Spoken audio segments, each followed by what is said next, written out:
Si penyelenggara ini sudah menerima uang sewa dari lebih dari 100 tenan dan beberapa uang sponsor dan brand. Namun ketika dicek rekening saldo si penerima, dana isinya cuma 2 juta rupiah. Ya Allah. Itu UMR Jakarta setengahnya juga nggak ada itu.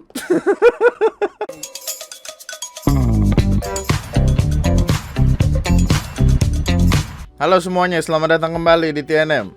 Selamat datang kembali di KDS BBS. Ketika dengan Sudi, kayaknya kita harus nyari nama baru dah untuk itu. Sumpah, lama-lama orang bete. Selamat datang di KDS BBS ketika dunia sedang baik-baik saja, padahal tidak. Dimana pembahasan kita akan beragam sekali. Mungkin ini akan menjadi video 20 hampir 30 menit lainnya dengan pembahasan yang seperti biasa. Dan biar gua mulai video ini dengan video bapak-bapak. Lu tahu kan, gua tuh suka ngasih lihat lu sama apa-apa yang gua rasa kocak. Ini salah satunya, bro. Dia dihukumnya di mana? Apa yang dia lakukan di penjara? Sekarang kan kita nggak tahu. Katanya mau transparan. Dikurung. Di mana dikurungnya? Kenapa kita nggak boleh tahu? Orang kesuka miskin aja kita tahu kok.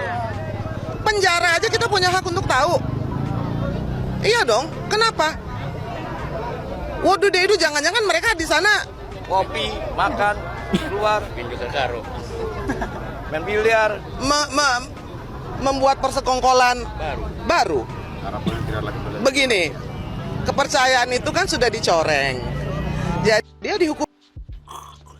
Lihat video, kamu udah lihat video ini belum sih? Belum. Baru dengar. Wah, itu nggak tahu kenapa kayak mungkin bapak-bapak yang ada di sana niatnya bagus untuk membantu kalau ibunya ini ngomong sesuatu tapi tidak jelas. Maksudnya masih bingung gitu tentang apa yang harus diomongin. Ada bantuan dari belakang lah. Cuman bapak-bapaknya tuh kocak. Aja kita punya hak untuk ya dong. Kenapa? Jangan-jangan mereka di sana kopi, makan, keluar, pinjau karo. Mulutnya julid banget. Apa gua kalau udah gede bakal jadi kayak gitu ya?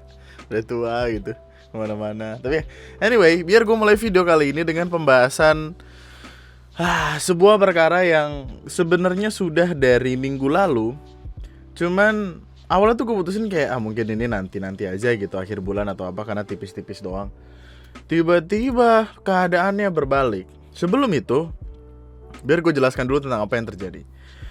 Di tanggal 5-7 Agustus 2022 di J-Expo Kemayoran diselenggarakan sebuah event kayak the biggest, mana tadi kalimatnya nih.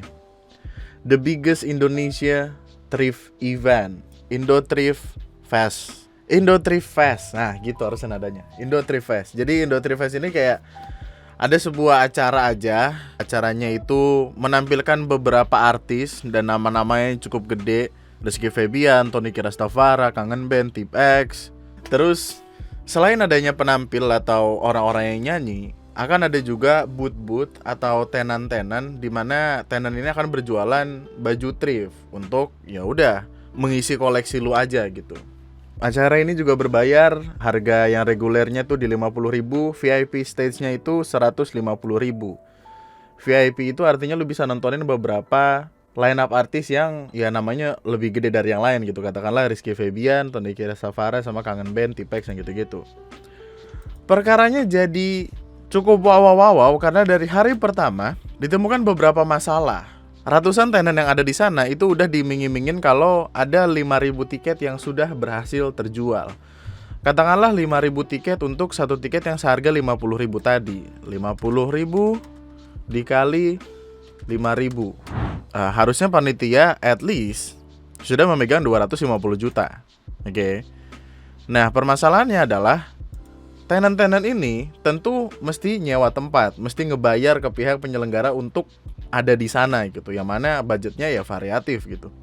Ada yang bilang bahkan sampai ngeluarin puluhan ratusan juta untuk bisa ada di situ gitu. Terus sponsor dari acara ini juga harusnya gede-gede sekali nih. Teh pucuk, clay mineral. Teh pucuk boleh dong kayak kesini. Adek gue demen banget ini sama teh pucuk ya gitu. Terus ada Indomaret, Peony, M2M. Sponsornya bagus-bagus. Harusnya juga ini dibuat dengan sedemikian rupa. Maksudnya ini udah emang standar event yang harusnya ada gitu. Detailnya ada, harganya ada, sponsornya banyak. Ada 300 lebih tenants di sini. 300 lebih tenan. Katakanlah satu tenan itu ngebayar 500.000 deh, jangan banyak-banyak, 500.000 deh ya. Berarti 500.000 kali 300 itu udah 150 juta. Jadi at least seharusnya dari tiket dan dari sewa tenant, at least katakanlah ini kasar banget nih, itu udah ada 400 juta. Tiba-tiba dapat kabar kalau panitia tidak profesional dalam hak tenant. Banyak tenant yang belum dapat listrik dan flooring. Flooring itu yang bagian bawah tendanya itu. Di hari pertama menurut akun Instagram AA Gunaf ini dikasih tahu kalau katanya kan tiket udah terjual sampai beribu-ribu tiket lah harusnya. Mana? Cuman penjelasannya adalah sedangkan kondisi di hari pertama 500 pengunjung aja nggak nyampe. Apakah itu data tiket tabu digunakan untuk trik marketing mereka supaya tenant senang? Saat open gate atau penjualan tiket on the spot di hari pertama tiba-tiba dinyatakan tiket reguler atau thrift stage sudah sold, sudah habis. Dan pengunjung diminta untuk membeli tiket yang VIP stage, which is 150.000, yang mana ya lebih mahal 100.000. Lalu kami sebagai tenant tidak merasakan dari dampak penjualan tiket yang katanya habis atau bahkan sudah terjual dari 2.000 tiket terhadap traffic yang ada di lokasi. Sekitar di atas jam 5 sore, saat tenant membutuhkan informasi atau kejelasan event atau menagih haknya, tidak ada satupun penyelenggara yang bisa dihubungi atau berada di lapangan. Yang mana ini sudah fatal sekali. Maksudnya ketika lu sebagai panitia tidak bisa dihubungi untuk acara yang katakanlah masif, lebih dari 1.000 orang tuh panitianya juga itu harus banyak kan. Ketika lu tidak bisa dihubungi, lu ngapain bikin acara gitu loh. Dituru. Ternyata di saat yang bersamaan si penyelenggara juga sedang dicari oleh pihak pajak, perizinan, vendor stage, vendor tenda, dan lain-lain untuk diminta pertanggungjawabannya karena belum menyelesaikan administrasi, baik keuangan ataupun yang lainnya. Karena si penyelenggara salah satunya tidak dapat menyanggupi pembayaran DP kepada vendor tenda, maka mereka akan membongkar tenda per hari ini. Per hari pertama itu, ketika tenda itu seharusnya digunakan untuk para tenant berjualan. Yang kocak adalah poin ke-8, saat keempat orang penyelenggara ini diamankan oleh peserta pameran dan dimintai keterangan serta kejelasan, si penyelenggara tidak dapat menyanggupi untuk membayar administrasi tersebut. Balik lagi ke perkara tadi, katakanlah tiket sudah terjual 5.000 dari 50.000 harganya. Itu udah dapat 250 juta. Katakanlah satu tenant itu 500.000. Ada 300 tenant, udah 150 juta. Itu kalau di total 400 juta. Kok katanya tidak menyanggupi untuk membayar administrasi? Uangnya kemana? Faktanya, si penyelenggara ini sudah menerima uang sewa dari lebih dari 100 tenant dan beberapa uang sponsor dan brand. Oh iya, kita nggak mikirin sponsor dan brand tadi budgetnya. Sponsor dan brand itu biasanya jadi penyokong salah satu yang paling besar loh, karena dananya nggak main-main sponsor. Namun ketika dicek rekening saldo si penerima, dana isinya cuma 2 juta rupiah. Ya Allah, itu UMR Jakarta setengahnya juga nggak ada itu. Tiba-tiba dari sekian, dari perhitungan kasar tadi dari ratus juta, tiba-tiba tinggal 2 juta, mau buat apa? Gimana? Otomatis pihak vendor akan tetap membongkar semuanya karena si penyelenggara tidak dapat membayar DP. Event baru berjalan 1 hari, sedangkan peserta atau tenant sudah membayar full untuk 3 hari. Bahkan ada yang memiliki dana deposit atau jaminan. Sampai saat ini dari peserta atau tenant belum mendapatkan kejelasan atau tanggung jawab dari penyelenggara. Ya Allah, kasihan banget. Ini benar-benar berisi kemarahan dari para pemilik tenant, men. Maksudnya kayak nggak masuk akal gitu, tiba-tiba sisa 2 juta. BTW perihal kalian yang sudah beli tiket untuk hari ini dan besok sepertinya nggak bakal terselesaikan kecuali harapan untuk bisa mengambil hak atau refund. Setahu saya handphone yang isinya WA dan IG dari Indotrip semalam itu juga sudah disita. Oh iya, sempat ada videonya yang tentu tidak bisa gue kasih lihat. Ada videonya, terus dia ngebuka M-Banking, terus dilihat histori pengeluaran uangnya, terus banyak banget gitu, merah semua. Artinya kan itu dikeluarkan kan gitu. 10 juta, 100 ribu, 2 juta, 1 juta, ada videonya gitu. Kami saya dari penyewa booth sebenarnya tidak ikhlas, apalagi dana yang kami keluarkan berjuta-juta, bahkan ada yang ratusan. Sedih, kasihan men. Bayangin, kan ada yang bilang di salah satu videonya, sempat ada yang ngasih tahu kalau ada tenant yang bahkan datang dari Palembang. Doski dari Palembang, bro. Katakanlah ngebawa baju, ngebawa peralatan, ngebawa diri untuk niatnya ikut event gede, keluar budget. Tiba-tiba sih mereka cuma punya 2 juta. Buat apa 2 juta itu? Nih dari video-videonya lu bisa lihat deh. Sponsor, gua nggak ada urusan sama Gua cuma minta itu. Gua tuh disuruh ngejamu sponsor. Itu Lu panggil dia temen lu. Iya makanya ini gua mau manggil teman gua. Nggak bisa, nggak usah gitu. Kalau si Reza itu mana si Reza? Ini semua orang pada nyari Reza. Ini kan ini ketika perkaranya udah mulai ribet, terus panitia akhirnya dikumpulkan karena ingin meminta kejelasan akan satu dan lain hal. Kemudian panitianya dijadikan satu. Oh, ini orang pajak nyari panitianya karena ternyata pajaknya belum dibayar. Jujur kami para tenan di sini semua kita nggak tahu Reza itu yang mana. Enggak. Justru itu makanya kita cari tahu Pak. Dari awal nggak ada. Karena ini kita ada problem juga nih. Ya. Para tenan ada problem juga dengan panitia ini. Kami merasa dirugikan. Semuanya vendor segala macam berantakan semua. Berantakan. Parah Pak. Berarti bener-bener kemarahannya banyak banget ya. Pantesan kangen band nggak pamit ke penonton karena acaranya kacau. Oh ya, kangen band gimana deh? Jadi kan kangen band menjadi salah satu orang yang akan tampil di VIP stage. Kangen band seharusnya tampil jam 9. Tapi karena permasalahan ini dan itu, kangen band baru tampil jam setengah 12. Ngaret berapa tuh? 3 jam. 2 jam setengah lah. Dan kalimatnya adalah ini ada dugaan, ada katanya, jadi gue nggak mau keluarin terlalu banyak, tapi kalimatnya adalah kangen band belum dibayar katanya, makanya dia cabut setelah ngebawain 3 lagu ya. Oh, ini kronologis lain nih. Karena gini loh, jadi ketika perkaranya itu waktu itu pengen gue bahas, kenapa akhirnya nggak jadi? Karena banyak banget sudut pandang dari satu tenant, satu orang ke orang lain ke orang lain. Ada yang ngevideoin pas bagian ramenya doang, ada yang ngevideoin dari awal sampai habis, ada yang streaming di Facebook, sama ada yang sampai nggak ngevideoin karena sibuk mukul. Jadi nih, kronologis lain, awal mula yang gak beres adalah dari awal loading event sampai hari H, panitia gak ada yang membantu mengarahkan dan dibiarkan loading sendirian. Ini udah fatal banget nih, masa iya sih panitia sebegitunya cuek gitu, padahal uangnya datang dari mereka juga. Tiket yang katanya habis sampai 4.000, 5.000 orang, kenyataannya yang datang jauh dari realita, hanya iming-iming dari panitia agar tenan percaya bahwa event rame. Tiket VIP 150, reguler 50, tidak ada perbedaan dengan kedua tiket itu dijadikan satu tempat. Untuk apa adanya perpindahan seperti itu? Tiba-tiba saat malam hari setelah event berjalan sehari, sekitar setelah jam 22, ada orang dari pihak vendor tenda atau listrik yang tiba-tiba samperin salah satu tenan, bilang besok tanggal 6 Agustus jam 12 pihak panitia tidak melunasi pihak vendor, semua tenda dan lain-lain bakalan dibongkar. Para tenan langsung ngejemput penyelenggara di sebuah hotel karena adanya permasalahan ini. Ini permasalahannya adalah gini. Lu menyelenggarakan sebuah acara lu sedang berlangsung, katakanlah lagi rame bahkan. Lu di hotel, kan itu dipertanyakan ya. Kok bisa lu di hotel gitu? Bahkan dari pihak tenan, thrift, dan kuliner sangat merasa dirugikan karena kami pun sudah mengeluarkan uang berjuta-juta, bahkan ratusan juta. Wow. Saat sedang dimintai kejelasan oleh pihak vendor dan para tenan, salah satu dari ketua panitia 4 orang ini ada yang kabur. Nih, ini mereka 4 orang saat dimintai keterangan oleh pihak tenan. Nih, 4 orang ini yang sekiranya dianggap bertanggung jawab. Assalamualaikum warahmatullahi wabarakatuh. Mungkin kalian semua udah tahu kabarnya, karena udah banyak juga yang speak up. Acara Indo Trifest gagal total karena ya bener-bener bobrok panitianya. Hari Sabtu semua tenan thriftingan, tenan makanan dan lain-lain semua balik kanan karena emang udah bener-bener nggak bisa dilanjut. Udah banyak banget masalah, bahkan sempat dinyatakan kabur.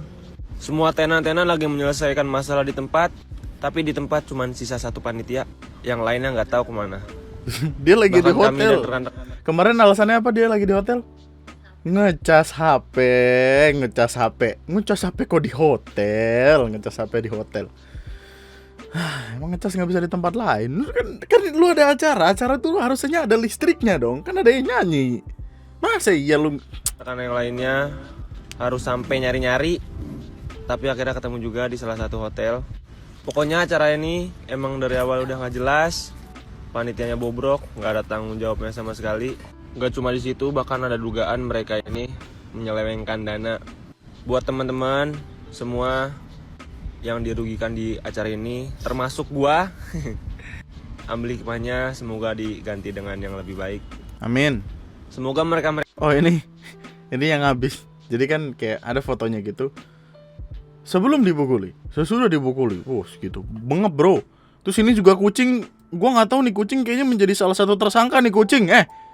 Kamu ngapain? Kamu pasti mengambil salah satu ikan dari tenan makanan ya kan? Ngaku kamu oren. mereka orang ini dihukum dengan hukuman yang setimpal. Karena udah banyak banget yang dirugikan di acara ini. Oke, segitu dulu video kali ini. Kalau mau yang lebih asik yang ini nih, yang dari Twitter. Acara ngent nih anjing nih, Indotrif cancel semua. Kasihan tenan-tenan yang udah pada jauh-jauh dari luar kota, malah dibawa kabur sama panitia. Gila, kasihan banget anjing. Dan sampai sekarang IG-nya masih ada loh. IG-nya masih ada, sponsornya banyak. MC belum dibayar dan pas tahu ada keributan MC langsung balik. MC ini TikToknya apa deh waktu itu? Kalau si Reza itu mana si Reza? Ini semua orang pada nyari Reza. Assalamualaikum warahmatullahi wabarakatuh. Izin stitch videonya. Kali ini gue mau bercerita tentang pengalaman gue bekerja sama di acara Indotrip Fest 2022. Saat itu gue menjadi MC di acara Indotrip Fest 2022 pada hari Jumat 5 Agustus 2022. Dan gue berada di sesi kedua, tepatnya di VIP stage. Gue tiba di lokasi sekitar pukul 4:30 sore. Karena gue ada di sesi kedua itu mulainya jam 8 malam. Dari awal gue udah curiga sama ini acara. Kok gue dari awal gak ketemu ya sama panitianya. Bahkan yang ngejemput gue itu adalah partner MC gue, yang kebetulan dia adalah orang yang ngajak gue untuk join di acara Indotrip Fest 2022 kali ini. Setelah dijemput sama teman gue, akhirnya gue masuklah dan gue langsung diajak menuju ke thrift stage. Dan di panggung thrift stage itu udah ada temen gue yang sudah mulai MC. Dan lo tahu mereka tuh baru banget mulai pukul 4:30 sore. Padahal kalau di rundown, lo lihat sendiri di rundown di sesi pertama itu mulainya jam 2 siang. Buset. Kebayangkan lo. Ngaret berapa tuh? 3 jam ya? 2,5. Karena molornya lumayan lama, akhirnya dua band Okai sama Tip X itu dipindahlah ke VIP stage. Oke, dan gue bakal nebak ini pasti bakal kacau karena mundurnya lama banget dan ngaretnya parah banget menurut gue. Dan gue sebagai MC udah mulai ngerasa gak nyaman karena dari awal gue datang gue gak ketemu sama sekali sama yang namanya panitia yang bertanggung jawab sama MC atau LOMC. Dan gue ketemu sama volunteer yang setiap gue tanya mereka gak pernah tahu jawabannya. Parahnya lagi, gue dan teman-teman gue sebagai MC kita gak pernah mendapatkan tempat di mana kita bisa buat make up, ganti baju, bahkan untuk duduk santai.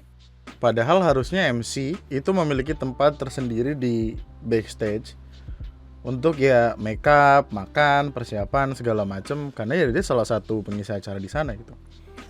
Terus volunteer juga tidak tahu apa jawabannya. Dan lo tahu, kebayang nggak MC yang udah kece-kece teman-teman gue itu terus cuma duduk di belakang panggung, di bawah cuman pakai kursi. Kebayang nggak? Sampai akhirnya gue marah-marah sama salah satu volunteer di antara mereka yang gue bilang gue nggak pernah diperlakukan kayak begini sebagai MC. Terus mereka mulai panik dong, akhirnya mereka nyariin tempat. Tapi tetap hasilnya 0. Dan akhirnya temen gue, si Alvin namanya, dia yang cari tempat buat kita. Dia nemuin tenda di pojok yang kebetulan sebenarnya tenda itu buat SPG rokok. Ya udah, gue sama teman-teman gue masuk dong ke dalam situ. Gue make up, ganti baju sampai gue pakai wig. Dan parahnya lagi, itu ajan maghrib kenceng banget ya. Tapi pihak panitia nggak ada tuh yang stop acara. Tetap aja mereka cek sound dumbrang. Dan ini udah mau jam 7 guys. Terus teman gue nanya dong, ini kita nggak dapat makan ya karena lapar banget. Bahkan minum pun nggak dapet. Buset. Dan lo lihat teman gue sampai nge-WA salah satu panitianya dari jam 5 sampai jam berapa lo lihat itu? Sampai jam Nggak dibales bro, dari jam 5 sampai jam 8:30. Wow, gila ya, maksudnya acara segede ini nggak bisa diatur sebegitu. Pensi sekolah gua ya, zaman gua sekolah itu lebih jago ngurusin beginian. Gua mah heran. Pensi gua ngundang Viera bro. Killing Me Inside. Bisa dia? Ya Allah. Apa acara-acara kayak gini ganti itu apa? IO sekolah gua. Jadi promo. Yang jadi kan di setiap acara itu biasanya ada volunteer. Volunteer itu bukan panitia tapi ada di bawah panitia, dan volunteer itu biasanya bayarannya tidak sebegitunya mahal. Ada salah satu video yang ada temuin, volunteer itu seharusnya dibayar 150.000. 150.000 itu untuk acara-acara kayak gini harusnya terhitung kecil, ya nggak sih? Tapi bahkan 150.000 untuk volunteer itu belum dibayar. Ya Allah panitia, gimana dah? Pokoknya 2 orang itu bawa ke sini karena kita tinggal barang di sini dan orang pengamanan JXPO juga tidak mau bertanggung jawab sama barang-barang kita. Ya, itu gimana rencananya? Ini barang bukan cuma 200-300 ribu, ini ratusan juta nih men, gitu loh. Jadi kalau misalnya memang lo mau kayak gitu, gue cuma butuh orang itu di sini dan lo jangan kemana-mana, lo volunteer di sini.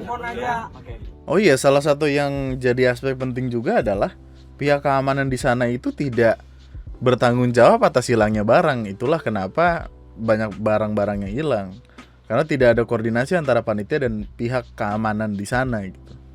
Mana masalah banget nggak sih?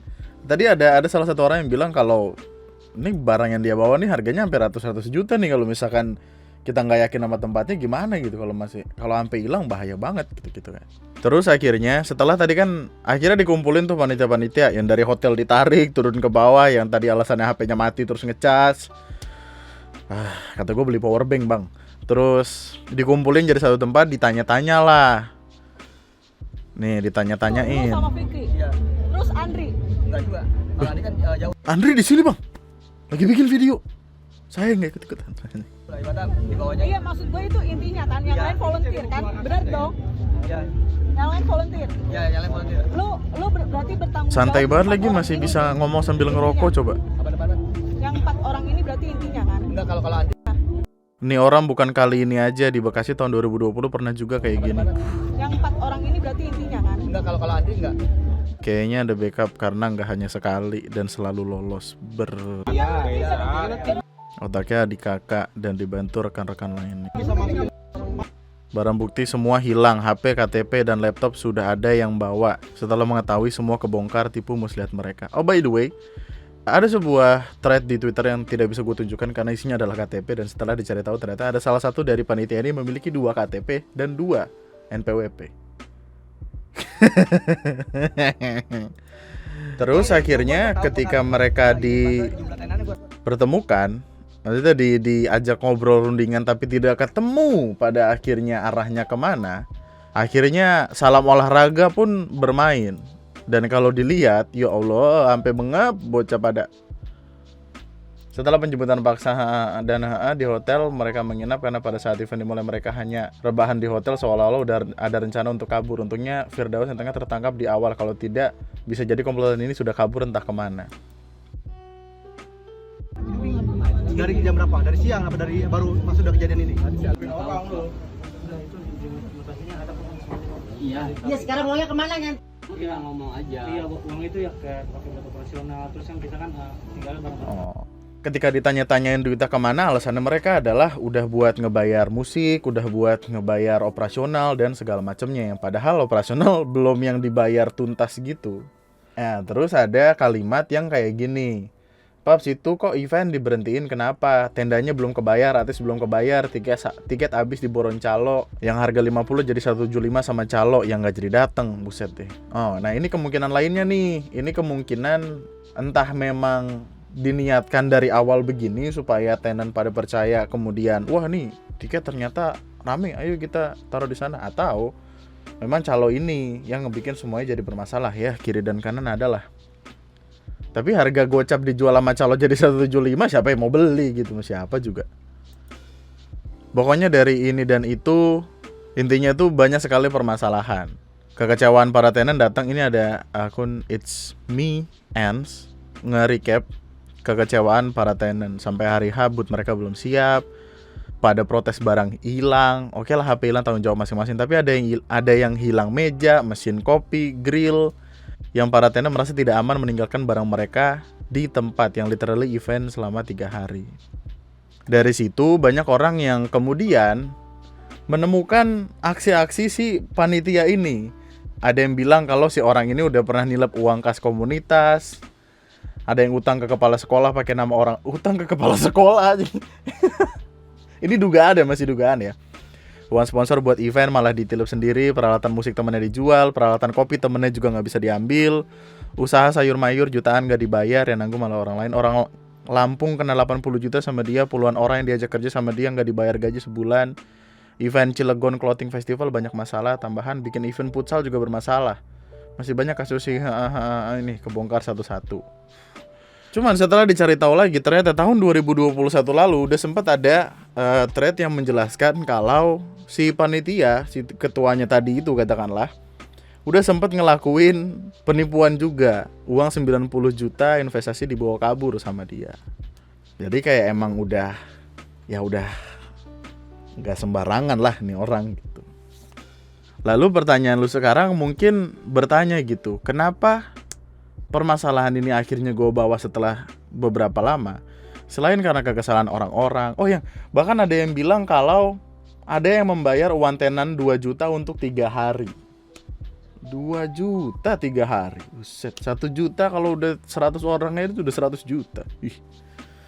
Alasan kenapa gue ngebawa perkaranya lagi adalah ada berita beberapa waktu lalu. 11 Agustus, baru beberapa jam lalu bahkan, yang bilang kalau pasca dikeroyok, penyelenggara Indotri Fest laporkan pelaku. Jadi mereka kan karena permasalahan si festival ini, mereka kan akhirnya dapat salam olahraga tuh. Orang-orang yang melakukan salam olahraga tersebut akhirnya dilaporkan oleh si penyelenggara. Nih, berita pelaporannya adalah gini. Indotri Fest yang diselenggarakan di G-Expo batal diteruskan pasca penyelenggara diduga dikeroyok oleh para tenan. Kami telah membuat laporan polisi ke Polres Metro Jakarta Pusat atas apa yang menimpa kami, yaitu pengeroyokan diduga oleh para tenan. Reza DKK didampingi kuasa hukum Fahri SH dan Faris SH membeberkan peristiwa yang dialaminya. Menurut Reza, peristiwa tersebut terjadi lantaran adanya dugaan penghasutan kepada para tenan yang mendengar tenda tenan akan dibongkar oleh penyedia jasa vendor atau tenda. Alhasil, para tenan yang dikabarkan pada hari pertama event tersebut sepi pengunjung mendatangi penyelenggara. Para tenan melakukan aksi protes kepada kami lantaran mendengar oknum yang akan membongkar tenda jika kami tidak bisa melunasi jasa pembayaran jasa tenda. Reza juga menuturkan jika pihaknya sudah melakukan perjanjian perihal waktu pelunasan pengadaan tenda namun bukan pada hari pertama event. Kami sudah sepakat dengan vendor tender soal waktu pelunasan namun bukan pada hari pertama. Saat akan menjelaskan perihal tenda, lanjut Reza, kami tidak diberikan kesempatan menjelaskan. Menurut Reza, pihaknya diduga melakukan penipuan kepada para tenan yang mengakibatkan dirinya dan kawan-kawan harus merasakan bogem mentah para pelaku yang diketahui mayoritas para tenan. Kami dituduh melakukan penipuan pada event tersebut hingga kami dikeroyok pelaku yang mayoritas para tenan. Menurut Reza, aksi brutal para pelaku selain melakukan pengeroyokan juga melakukan penyundutan rokok ke badan dan meneteskan styrofoam yang telah dibakar menggunakan korek api. Dalam konferensi pers, Reza DKK berharap penyidik Polres Metro Jakarta Pusat dapat memanggil vendor tenda dan para tenan untuk dimintai keterangan. Apa miskomunikasi apa gimana? Masa miskomunikasinya bisa segede ini? Jadi intinya ada orang komplain tentang ini dan itu, tentang tenda yang akan dibongkar dan segala macamnya, terus perkara mereka tidak punya uang untuk membayarkan itu. Tapi di sisi lain si pihak Reza DKK ini bilang kalau mereka memang tidak seharusnya bayar di hari pertama. Tapi orang udah keburu marah karena dengar tendanya akan dibongkar. Gue gak tahu, ini juga media analis Indonesia ini portal berita valid gak sih? Tapi ya pada akhirnya pihak tenan itu mereka bisa meminta ganti rugi gak sih atas apa-apa yang sudah terjadi gitu. Kalau misalkan penyelenggaranya ngelaporin atas dasar pengeroyokan, pihak tenan bisa nggak melaporkan balik dengan tuduhan apa, penyelewengan dana? Yang gitu-gitulah. Tapi ya gue rasa itu aja dulu untuk informasi yang sekiranya bisa diberikan. Karena dari kemarin tuh banyak banget omongan dari ini dan itu. Tapi ya berarti karena jalan cuman di hari pertama, hari kedua dan ketiga tidak jadi tampil. Terus bahkan ini ada satu Juicy Lucy aja sampai karena satu dan lain hal performance hari ini di Indotri Fest tidak jadi dilaksanakan. Sampai jumpa di acara lainnya gitu. Ya, gimana menurut lu tentang perkara ini?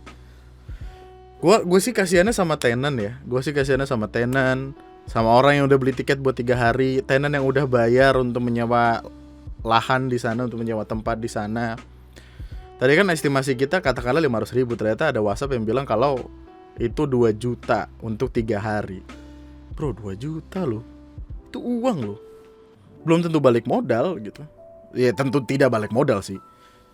Kan kalau misalkan dia udah bayar 2 juta terus cuman jalan sehari doang, ya belum tentu akan balik modal gitu. Break even-nya nggak nemu. Kecuali kalau 3 hari, misalnya hari kedua dan ketiga kan tidak ada. Mungkin ada beberapa dari lu yang nontonin video gue tuh ngikut perkaranya, atau lu mungkin ada di sana, atau mungkin lu bahkan tenan yang ngejual baju thrift di sana. Mungkin lu bisa komentar di kolom komentar di bawah, karena ini perkaranya gue tuh tadi pagi kaget waktu Syara bilang kayak penyelenggara Indo Thrift Fest laporkan pelaku. Hah, kok gitu? Kaget gue langsung kayak. Ini juga sebenarnya masih belum, gue nggak tahu apakah ini valid atau enggak ya, karena ini medianya belum pernah gue temuin sebelumnya gitu. Artikel ini tuh masih banyak tanda tanya di sana. Tapi ya pada akhirnya bagaimana pendapat lo tentang perkaranya sendiri? Sayang sekali sebenarnya, sayang sekali untuk acara yang seharusnya bagus, yang diniatkannya harusnya bagus, tiba-tiba jadi kayak gini gitu. Apa emang kita kesenen aja kalau mau beli baju thrift? Ya Allah, kesian yang dari Palembang udah jauh-jauh. Ya itu aja dulu untuk video gue kali ini. Sampai jumpa di video gue selanjutnya. Tetaplah baik ya, tetaplah baik-baik saja. Nama gue Andri, sekian dan